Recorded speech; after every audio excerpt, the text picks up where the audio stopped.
Bom dia, tudo bem com vocês? Eu espero que vocês estejam bem, desfrutando do amor, da saúde, desfrutando da presença do nosso amado Jesus. Vamos orar para começar a nossa aula? Senhor, nós te agradecemos por esse dia, te damos graça pelo teu cuidado, pelo teu favor, pela salvação em Cristo.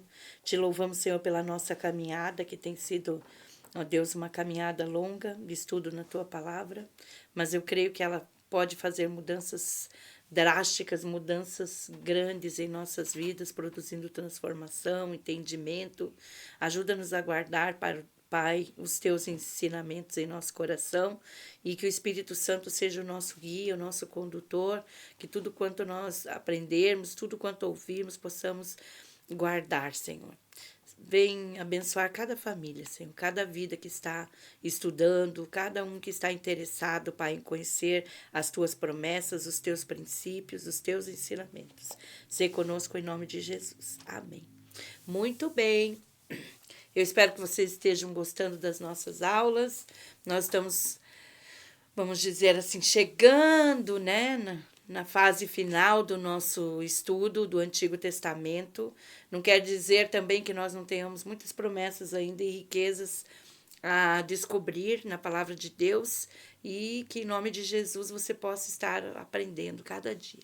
Certo? Não esqueça de comentar se você gostou, deixar o seu like, entrar lá no link para participar do Forms, né? Nós vamos postar o Forms dos profetas maiores, logo em seguida na sequência os menores. E hoje nós vamos começar o livro de Obadias. É o livro menor dos profetas, tá? E eu acredito assim que apesar de ser o menor dos profetas, ele traz uma profecia, traz um ensinamento bem extenso, dá para a gente explorar algumas coisas, tanto históricas como espirituais para a nossa vida, certo? Então vamos lá.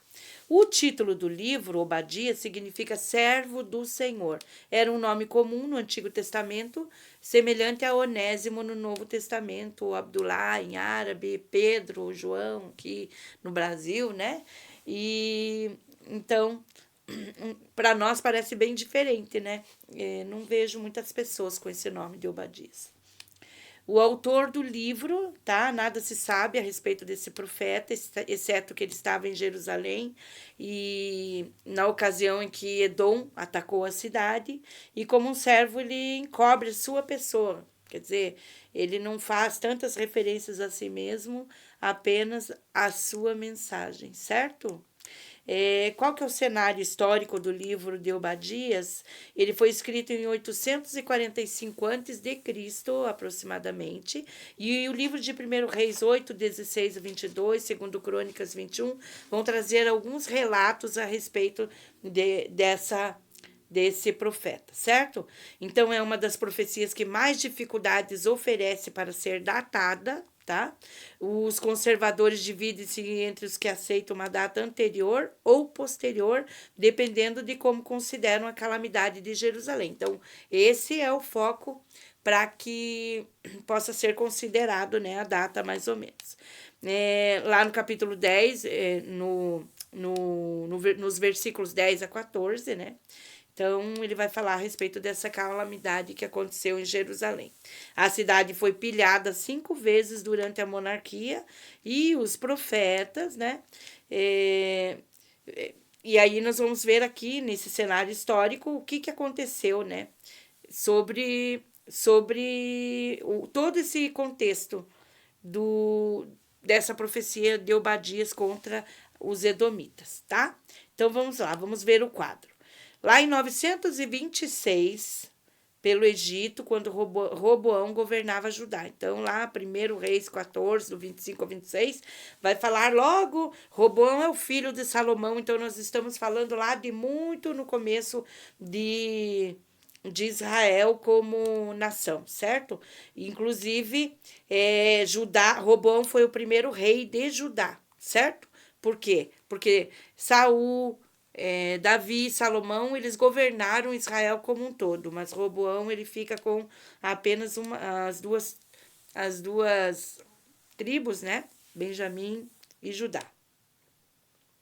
Em 845, houve outra pilhagem lá pelos filisteus e os árabes, tá? Depois da revolta de Edom. Lá em 2 Crônicas 21 a gente tem esse relato. 790 por Israel, veja, a própria Israel se guerreou contra Judá.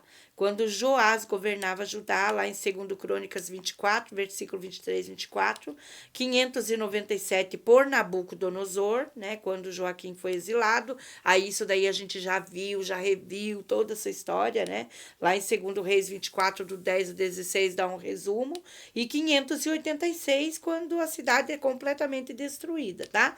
Os edomitas envolveram nas pilhagens de 845, lá, junto com os filisteus e os árabes, e em 586, quando o templo e a cidade foram destruídos. Então, vocês vejam que os edomitas estavam sempre ali à espreita, né, querendo ver a derrocada, né, de Israel, de Judá, e eles foram participantes nesses episódios.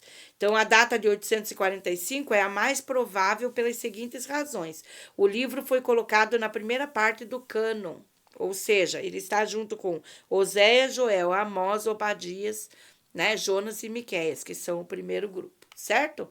O desastre referido por Obadias não alcançou necessariamente a dimensão de uma destruição completa e exílio. Foi uma pilhagem. Então, ali nesse episódio que ele está falando, eles foram.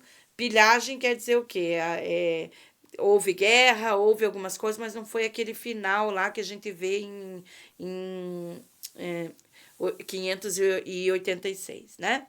O Obadias é citado por Jeremias, tá? Lá no capítulo 49, do 7 a 22, e quase integralmente, tá? Cerca de 240 anos mais tarde. O inverso dificilmente será verdade, quer dizer, nós vimos que Jeremias ele está atuante lá em 586, e nós estamos falando aqui de 845, ou seja, 605 a 586 essa mais ou menos a citação que Jeremias faz do livro de Obadias. Um profeta não citaria outro anterior quase integralmente, nomeando caso esse profeta não tivesse existido. Isso nós estamos vendo por quê? Por Obadias não ter muitas referências, né, no sentido de genealogia, né, de assim, alguém que o conhecesse, então a gente está vendo por que, né, tão difícil de acertar a data histórica desse livro. Jeremias fez muitas citações de Obadias no capítulo 49 ao resumir o julgamento das nações. Então, ali, esse é um texto que vai falar a respeito disso. E a profecia de Obadias foi uma visão do Senhor, lá no capítulo 1, né? E não uma reafirmação de uma profecia antiga. Ele não estava reformulando alguma coisa que foi falado, como foi o caso de Jeremias, que cita, né, essa questão. No cenário geográfico, olha lá, Edom ficava na cadeia de montanhas e nos planaltos do Monte Seir. Esse tem bastante referência na Bíblia, tá? A sudeste de Judá, além do Mar Morto, e o seu território estendia-se desde Moabe, no rio Arnon, até o Golfo de Acaba, distante cerca de 160 quilômetros de Sela. Sela é uma cidade que vai ser historicamente conhecida como Petra e que sumiu, né, e foi encontrada recentemente, tá? No meio. Então, essa cidade estava no meio dessa geografia. O exílio de Judá após o exílio de Judá em 586, Edom tomou o sul da terra dos judeus, fazendo de Hebron, aquela primeira cidade que Davi governou 7 anos e meio, né? Transformando ela na sua principal cidade. Em 845, Judá estava no governo de Jeorão, que era um rei iníquo, e juntamente com a rainha Atalia, que nós falamos dessa mulher, filha de Jezabel e Acabe, né, que também era uma adoradora, né, uma sacerdotisa do culto a Baal, tá? Então, Acabe e Jezabel tinham introduzido este culto em Israel, cerca de 25 anos antes, e isso fez com que o Senhor permitisse a invasão estrangeira, tá? Como uma forma deles verem que eles estavam errados, né? Elias e Eliseu foram contemporâneos de Obadias no Reino do Norte. Nós sabemos que Elias, ele foi um dos maiores opositores de Jezabel. Elias escreveu a Jeorão. Aqui tem uma coisa bem interessante, né? Porque Elias é um profeta oral, né? Ele não é um profeta que tivesse muitos escritos. Mas aqui acontece que ele envia uma carta a Jeorão, alertando ele, né? A única carta de Elias existente nos registros, anunciando que haveria um julgamento, né? Caso não houvesse arrependimento. Então, como é que estava o cenário político, tá? De Judá? Após o próspero e piedoso reinado do rei Josafá, nós vimos bastante sobre ele, né? E Josafá é o rei que está governando em Judá, em Jerusalém, quando Acabe e Jezabel estão atuantes, né, lá em Israel, certo? Em Samaria. Ok? Seu filho Jeorão tornou-se o único governador em 848 a.C., aos 32 anos de idade. Então, quer dizer, aquilo que nós estávamos falando hoje na escola dominical, né? Alguém que era fiel a Deus, que honrava a Deus, teve um filho que foi completamente iníquo e ainda se juntou com a rainha Atalia. E aí nós vamos ver todo um contexto dramático nessa família, né? No princípio do reinado, matou todos os seus irmãos e reinou 8 anos com sua esposa Atalia, filha de Acabe e Jezabel. Vítima de uma terrível doença intestinal, Jeorão teve uma desonrosa e dolorosa morte, conforme o Elias havia enviado na carta que Deus ia descer com julgamento sobre ele. Segunda Crônicas 21, do 12 ao 18, vai relatar alguma coisa sobre isso, tá? Devido à iniquidade desse rei, o Senhor permitiu a revolta de Edom contra Judá e a pilhagem da casa do rei pelos filisteus e pelos árabes. Vocês viram que os filisteus, eles estão nessa história, né? Até ali, até desde Saul, né? Até esse tempo, os filisteus ainda continuam criando problemas para Israel, para Judá, né? E agora, juntamente com os árabes, lá em 2 Crônicas 21, do 16, e a sequência, a gente pode ver esse relato. Isso custou a perda de todas as suas esposas e dos filhos, exceto Atalia e Acasias. Evidentemente, após uma dessas pilhagens, realizadas pelos edomitas, o Obadias, né, recebe a visão e escreve o livro. Qual que é o relacionamento de Judá com Edom? Porque essa profecia de Obadias, ela tem referência à destruição de Edom. Então, isso é importante para a gente entender. Embora Israel fossem originários dos irmãos Jacó e Esaú, né, a gente sabe de toda essa história, eles tornaram-se inimigos inveterados, tá? O relacionamento pode ser resumido. Eu fiz um quadro aqui para a gente poder olhar todo esse contexto de Edom e de Israel. Então, lá em 1406 a.C., Edom recusou passagem a Israel a caminho do Jordão, lá em Números 20, do 14 ao 21. Em 992, Davi conquistou Edom, matando a maioria dos varões, lá, segundo Samuel 8,13, 1 Reis 11, do 15 em seguida. 860 a.C., Edom, juntamente com Moabe e Amon, atacou Judá, mas foi destruído por seus aliados, Moabe e Amon, depois que Josafá orou. Então vejam aqui que Josafá era um dos reis que eram tementes a Deus. Lá, segundo Crônicas 20, vai compartilhar essa história com a gente. Em 847 a.C., Edom revoltou-se contra Judá, constituindo seu próprio rei. Quer dizer, eles já eram exilados, né? Eles já eram conquistados, mas eles se revoltaram, se rebelaram e constituíram um rei para eles. Lá, segundo Crônicas 21:8, vai ter esse episódio. 845, Edom e a Filístia pilharam Judá. Veja que Edom, apesar de ser irmão, né, de Israel, ele se junta com os outros povos para perseguir Israel. É provável que o livro de Obadias tenha sido escrito logo após esse momento aqui, essa crise aqui. Segundo Crônicas 21, do 16 ao 17.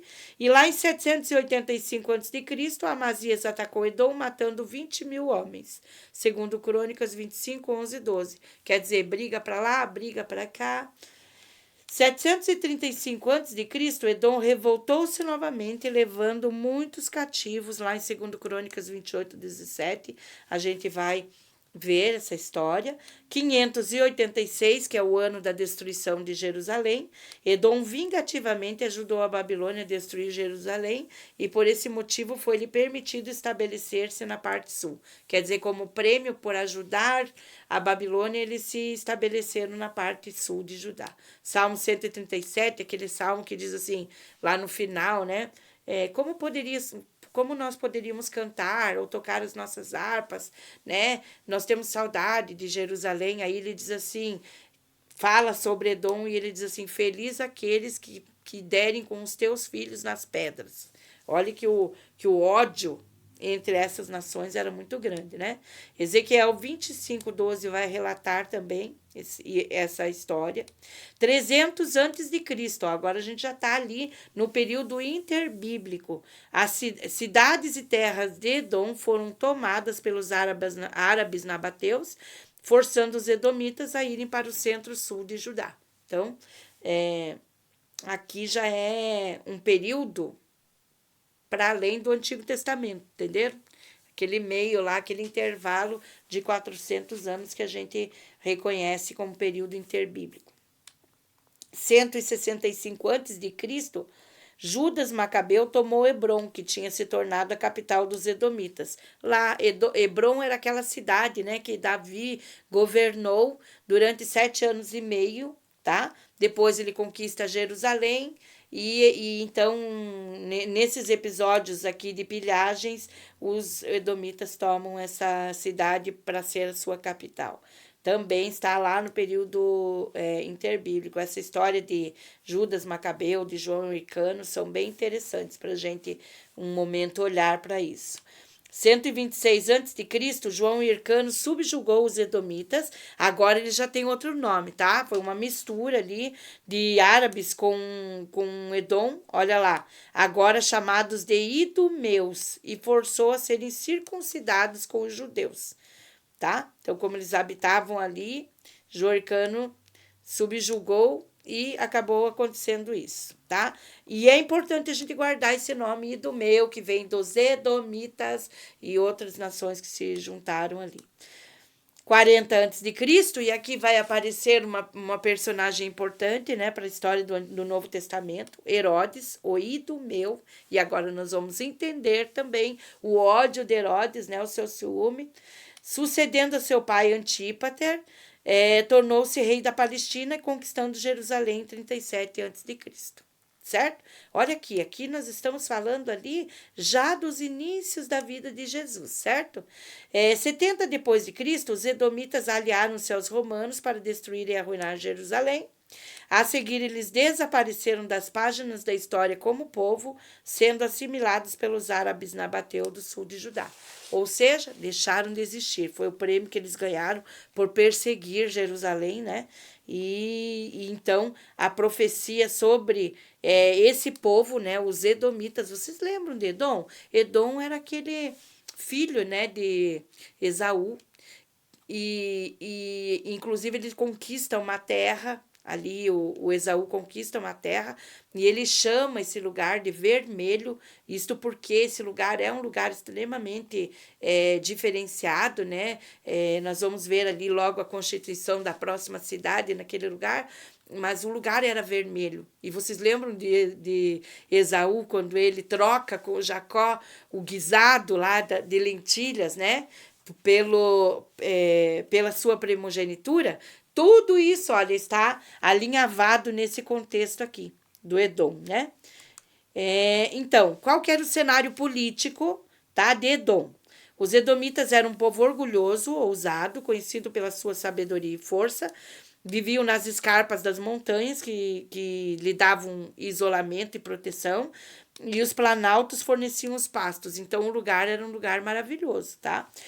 Sela, que no grego é Petra, tá? Se você pesquisar no Google, você vai ver que Petra foi uma cidade que sumiu, né? Que foi que foi atacada, depois ela some, depois descobrem o lugar. É uma das cidades mais coloridas da terra, por isso chamou-se Edom no começo lá, né? Erguida sobre o arenito, é muito segura, tem poucas entradas, a principal é Sique, e um desfiladeiro estreito de quase 2 quilômetros, tá?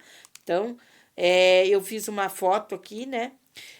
No tempo dos nabateus, essa cidade tornou-se um centro das caravanas, desenvolvendo comércio em 4 direções, ou seja, transformou-se um polo urbano, né? E dali as caravanas iam para todos os lados e ela enriqueceu muito, né?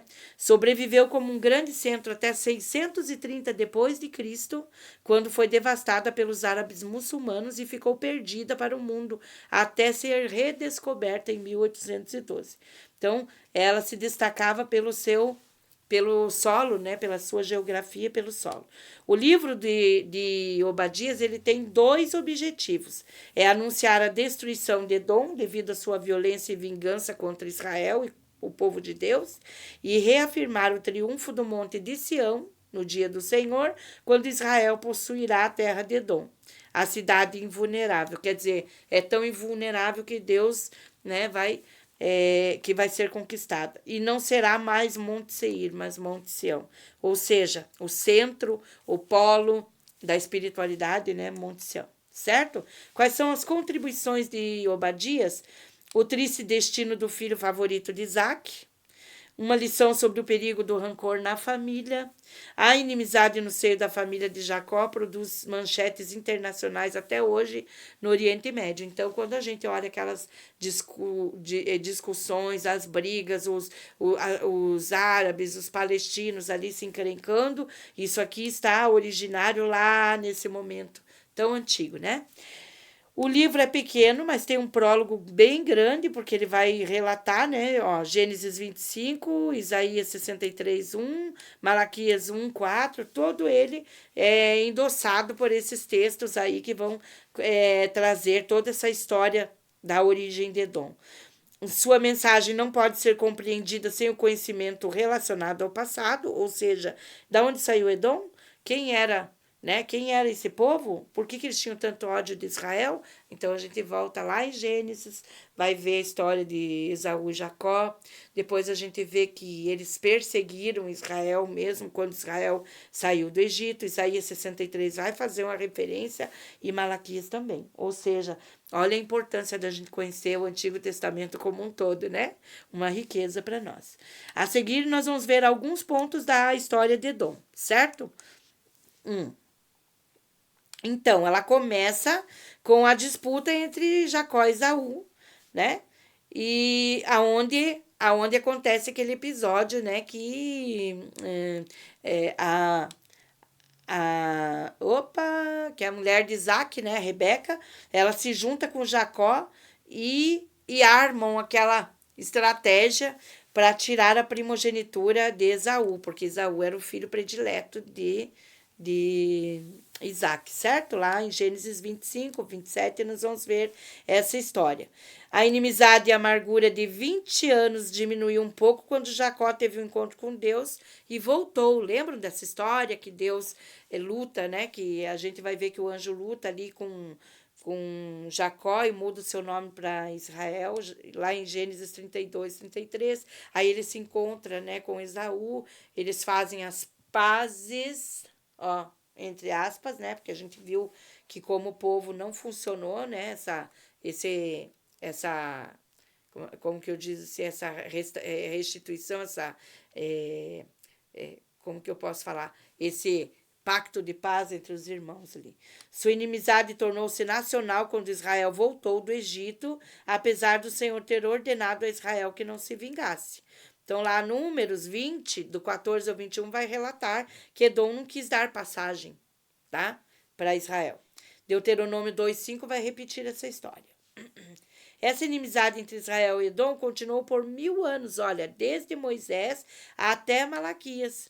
Então, aqui são muitas controvérsias, muitas discussões, muitas citações, né? Os edomitas foram condenados por muitos profetas, e aí eu relatei aqui, ó. Tem Números, Isaías, Jeremias, Ezequiel, Joel, Amós, Malaquias, fora Obadias, certo? Que é essa profecia final. Mateus apresenta a história de Jesus com o registro de intensa inimizade de Herodes, o Edomita, tá? Então, que se tinha tornado rei de Israel. Aquela inimizade pode ser notada em diversas gerações da dinastia herodiana. Então, lembram que Herodes era idumeu, já é a mistura dos edomitas com outros povos ali, e esse âmbito já está ali no Novo Testamento de Mateus capítulo 1, versículo 2, né? Aí, Herodes o Grande procurou assassinar Jesus. Nós conhecemos toda essa história, lá em Mateus 2,16, né?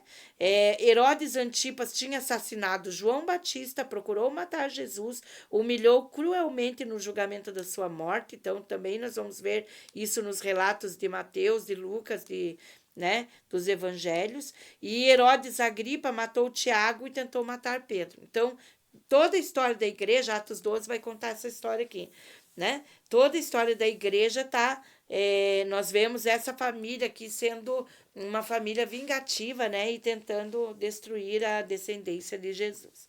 A nação de Edom e do Meia, como Israel, extinguiu-se depois da invasão dos romanos. Então, 70 depois de Cristo, Jerusalém é destruída, tá? Então, é interessante que eles ajudam, né, os romanos, mas no final das contas eles acabam sendo destruídos e o que sobrou deles se incorporou à Arábia, né? E, né, Arábia Pétrea, que no caso seria a continuação dessa cidade aí que nós estamos falando, Petra, né?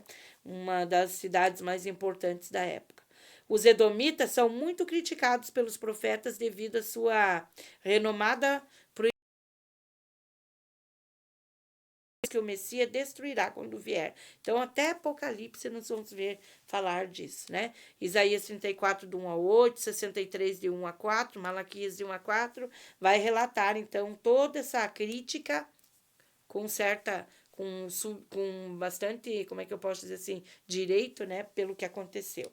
Essa destruição final será completa e perpétua, embora outros antigos vizinhos de Israel sejam restaurados. Quer dizer, a gente vê que Deus estendeu a sua mão e restaurou alguns povos, mas Edom não está entre eles. Isaías, Jeremias, Ezequiel, Obadias, Malaquias, todos eles relatam sobre isso. Quais foram os nomes? Foram muito poucos os nomes renomados entre os edomitas. Nós vamos ver alguns, tá? Doeg matou os sacerdotes de Nob, quer dizer, era renomado, mas não porque era um servo, sim porque se tornou um grande vilão. Nesse episódio aqui, a mando de Saul, Doeg mata todos os sacerdotes de Nob, entendendo que eles tinham ajudado Davi.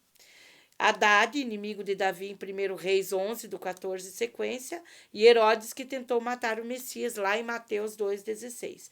Obadias relata o último capítulo da história de Edom, um povo que poderia ter sido grande, mas vendeu a sua bênção pelo direito da primogenitura. Lá, quando a gente olha para Obadias, nós vemos a linhagem de Edom e a tentativa de destruir Israel por ciúmes e vingança, e o dia do Senhor e o julgamento das nações. Ou seja, no último dia, lá quando Jesus voltar, né, botar o seu pé no Monte Hermon, isso aqui, ó, o julgamento das nações, Edom não vai escapar, né, do seu julgamento. Qual que é o esboço de Obadias? O julgamento de Deus sobre o vingativo Edom e a restauração final de Israel. Então, a desolação de Edom no futuro dia do Senhor, lá no capítulo 1 até o 14, né? O julgamento pelo orgulho arrogante, no 9, destruição, devastação, humilhação. O julgamento de Edom pela inimizade entre as raças irmãs, lá no versículo 10 ao 14, seu passado violento censurado pelos profetas e a sua futura vingança advertida, lá do 12 ao 14. Então, para finalizar a restauração de Israel no futuro dia do Senhor, do 15 ao 21, vejam que Obadias tem apenas um capítulo, certo? Todas as nações serão julgadas naquele dia, todo o Edom será destruído no dia do Senhor e toda a Palestina será de Israel, goste ou não goste, né, dos primos parentes de Jacó, certo? Então, gente, esse é o livro de Obadias que nós encerramos agora. E agora eu quero começar com vocês o livro de Jonas. Livro de Jonas, livro que as crianças mais amam, né? Na minha opinião. Para as meninas Ruth, Esther, para os meninos Davi e Jonas, certo? Talvez tenha mais algumas aí que agora eu não me lembro, tá? Então vamos ver. O título, o nome Jonas significa pomba. No hebraico, a palavra é Ioná, tá? Olha aí, tem muita Ioná por aí, né? Nem sabe que isso no hebraico significa pomba.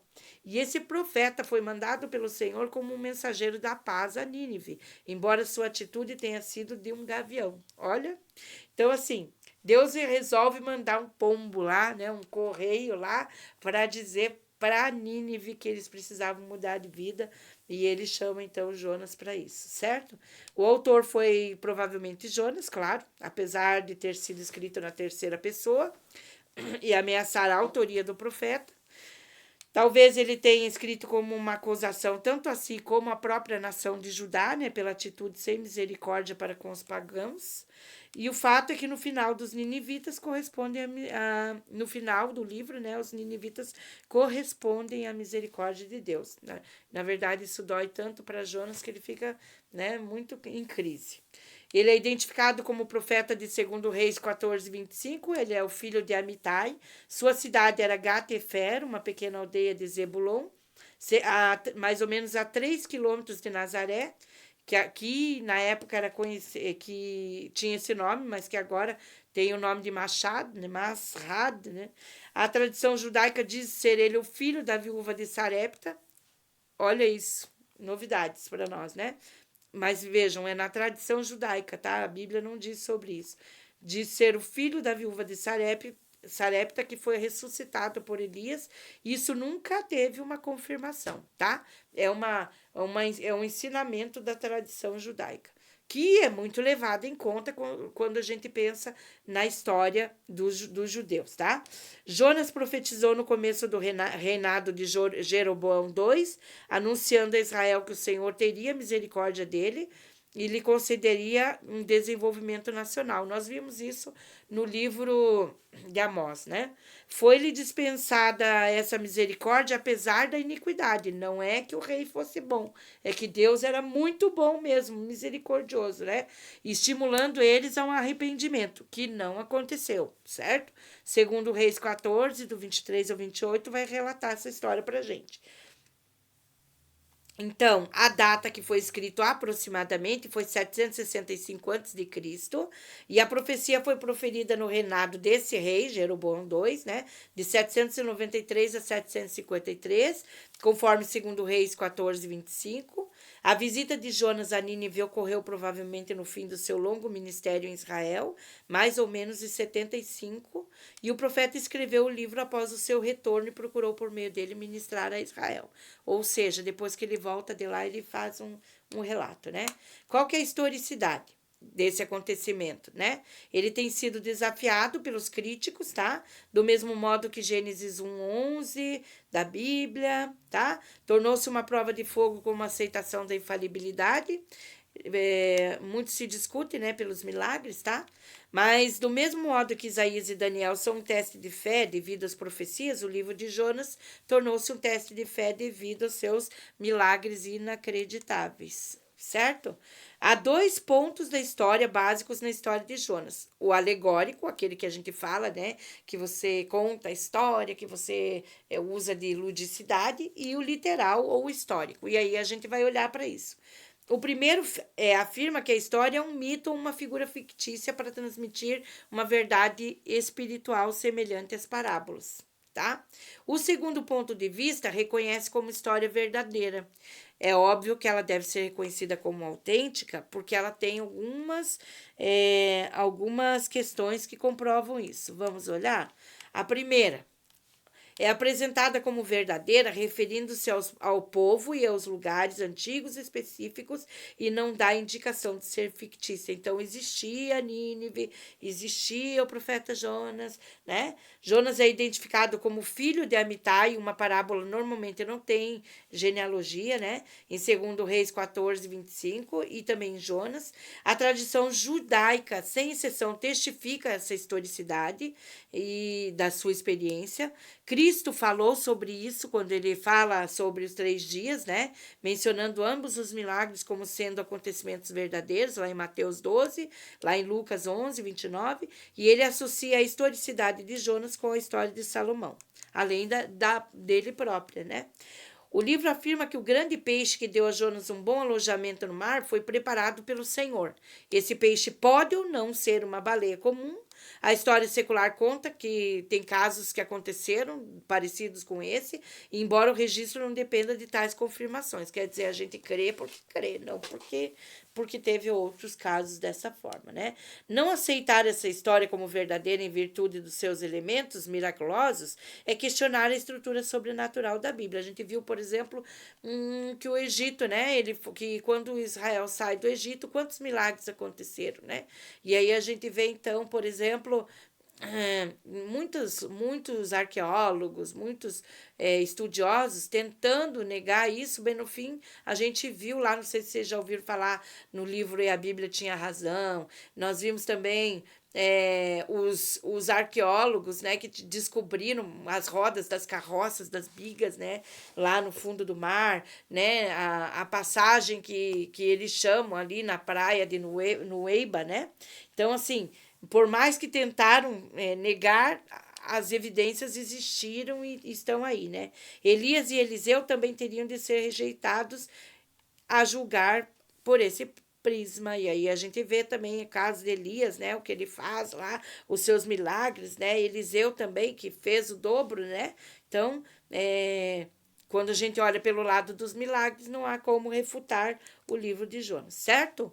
Uma coisa que eu queria comentar com vocês, né? Que na hora que eu estava preparando, teve um missionário que veio aqui na nossa igreja e ele contou que ele passou por Mussum, né? Que é uma cidade lá próximo ali da Coreia, eu acredito, e que lá nesse lugar eles falam de Jonas e da sua história, certo? Então ali, veja, eles conhecem esses relatos, que interessante, né? Geograficamente, Nínive estava localizada a leste do rio Tigre, lá do setentrional, né? Distante de 960 quilômetros de Israel, e era uma viagem de 3 meses nos tempos antigos. Era uma das cidades mais antigas do mundo. Ela foi estabelecida ou criada por Nimrod, aquele lá que Gênesis diz que é o poderoso caçador de homens, né? Mais ou menos 600 mil habitantes. Calá era a capital do Império Assírio e ficava nas circunvizinhanças de Nínive, né? O muro interno de Nínive tinha menos de 5 metros, mas suas aldeias e subúrbios espalhavam numa circunferência de 32 quilômetros, ou seja, era uma grande cidade. Politicamente, a Síria estava em declínio nessa época. Sua decadência havia começado com a morte de Haddad-Nirari III em 782 e se estendeu até a chegada de Tiglat-Pileser III em 745. Esse Tiglat-Pileser, Salmaneser, são os conhecidos ali por atuarem quando Israel é exilada, certo? Depois de Haddad-Nirari reinaram Salmanasar, 782-773, e Assurdan III, 773-754. A visita de Jonas foi no reinado de Assurdan III, certo? Então, esse era o contexto que eles tinham politicamente. E agora, religiosamente, né? Foi iniciada uma tendência monoteísta na Síria, sob o governo do Haddad-Nirari, e devido à sua monolatria. Ele recomendava, ponha sua confiança em Nebo, não confie em outro Deus. Tá? Todavia, diversos cataclismas ocorreram durante esse período e eles podem ter sido usados, né, como um preparo, vamos dizer assim, divino, né, para que esse povo tivesse esse arrependimento. Em 765 e 759, teve grandes calamidades que caíram sobre essa cidade e em 15 de junho houve um eclipse solar total, ou seja, o povo estava vendo acontecer coisas nos céus, nos ares, né? Moralmente, os habitantes eram conhecidos como uma raça sensual e cruel, viviam de saques e orgulhavam-se das cabeças, né, seus troféus que eles traziam das pilhagens de outras cidades. Eles fortificaram-se com um muro interno e outro externo. O muro externo tinha 96 quilômetros de extensão, 30 metros de altura e uma largura suficiente para 3 carroças conduzidas lado a lado. A intervalos por todo o muro. Havia 50 torres de 60 metros de altura para o serviço de vigilância. Então, vejam que quando a gente fala de Jericó, né, olha aí, ó, eles também tinham um grande muro para se proteger. Politicamente, lá em Israel, vamos ver o que está acontecendo. A Síria já era uma ameaça, tá? Desde o tempo de Onri. lá 880 a.C., e tinha forçado os israelitas a pagarem tributos nos últimos 50 anos até Jeroboão II tornar-se rei. Ou seja, eles já eram, né, taxados, eles já pagavam impostos para a Síria. Jeroboão sacudiu o jugo, mais ou menos em 790, e estendeu-se o seu reino, né, o reino do norte, no maior limite desde Salomão. Então, conquistou ali, conseguiu retomar alguma parte geográfica que já tinha sido de Israel. No tempo de Jonas, Israel sentia-se seguro e estava em ascensão, enquanto a Síria estava em declínio. Veja que vai virar essa página e a coisa vai ficar feia, né? Religiosamente, Israel tornara-se mais empedernido, independente, moralmente degradado e egoísta. Ele estava lá, rico, idolatria rolando solta, né? Não temiam a Deus, desobedecendo, tinham sido abençoados porque Jeroboão II conseguiu conquistar algumas terras, e eles foram então ficando cada vez piores, né, com relação à sua religiosidade. A nação estava inconsciente de que Deus tinha concedido a misericórdia para que eles se arrependessem, tá? Isso não deu certo, eles não fizeram isso, segundo Reis 14, 26 vai relatar, né? E o ministério de Jonas é o ministério para Israel, de misericórdia para Israel. Transcorreu um pouco antes do julgamento de Amós, que veio de Judá. Então, Amós sabia, né, que Jonas tinha profetizado, e aí ele vem e traz essa mensagem. Qual que é o objetivo do livro de Jonas? O objetivo histórico do livro é declarar a universalidade do julgamento quanto à graça divina. Deus julga a iniquidade em todas as esferas, do mesmo modo, e reage ao arrependimento de todas as nações. Ou seja, por mais que Israel era o queridinho, né, a menina dos olhos, era o povo de Deus, mas Deus tinha misericórdia para as outras nações, bastava que eles se arrependessem. A história retrata a verdade que o povo de Deus deixa de ter interesse pelos perdidos, ou seja, eles queriam que os assírios, que Nínive, que todos os seus inimigos se perdessem, né? Morressem, fossem destruídos. E perde a visão do objetivo de missões no mundo, porque apesar de Israel ser o povo de Deus, Deus sempre estendeu a sua misericórdia a todas as nações. Certo? Quais são as contribuições do livro, né? Então tem uma comparação entre Jonas e Obadias, tá? A ira de Deus contra os inimigos de Israel versus a misericórdia de Deus ao antigo inimigo dos israelitas, tá? O laconismo de Jonas, tá? Ele profetiza, veja que bacana, né? Que interessante. Que ele é muito assunto, muito resumido, vamos dizer assim. Ele vai lá, faz uma profecia com 7 palavras para nós e 5 no hebraico. Então, olha lá, nenhum outro profeta foi tão conciso na mensagem. Ainda 40 dias e Nínive será subvertida. Tipo, na cabeça de Jonas, quanto mais curto fosse, porque ele estava fazendo aquilo mesmo obrigado, né? Não tinha como ele sair dessa, por isso ele foi e fez essa fala. Os milagres de Jonas, também é uma contribuição. Ó, o aquietar o mar, o peixe, o arrependimento de Nínive, a planta, o crescimento instantâneo, o verme, certo? Tudo isso são acontecimentos milagrosos ali. O arrependimento de Nínive vai falar sobre o arrependimento de Deus. Quer dizer, a gente sabe que Deus não é humano para que minta, nem filho do homem para que se arrependa, certo?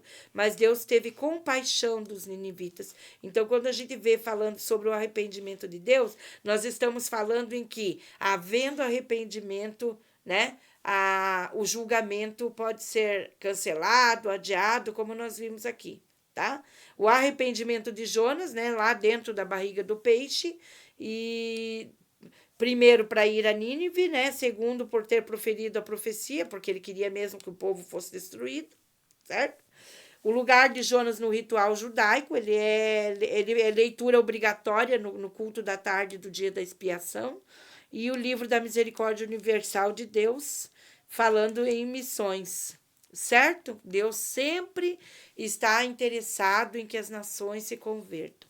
Qual que é a cristologia em Jonas? Aqui nós temos uma bem bacana, Então, a ênfase de Jonas na misericórdia divina, estendida a todas as raças, exemplificada no ministério de Jesus, ele proclamou o arrependimento. Jesus falou para Samaria, Jesus falou ali, né? Tem um episódio em que Jesus fala para os gregos, tá? Então, nós vemos que o interesse de Deus estava na salvação do homem, né? Não apenas em Israel.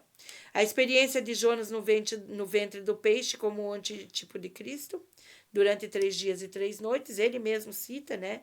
Jesus esteve 3 noites no ventre da terra, né? E o esboço de Jonas, para a gente encerrar. Então, o tema é a amplitude da misericórdia de Deus e a estreiteza obstinada de Jonas, né? Então, assim, Deus propagando, como se fossem ondas, né? Salvação para a humanidade. E o Jonas indignado, porque Nínive se arrependeu, né? É bem interessante esse livro no final, né? A gente sempre olha a aventura ali da viagem, ser engolido, jogou lá, pregou e eles se converteram.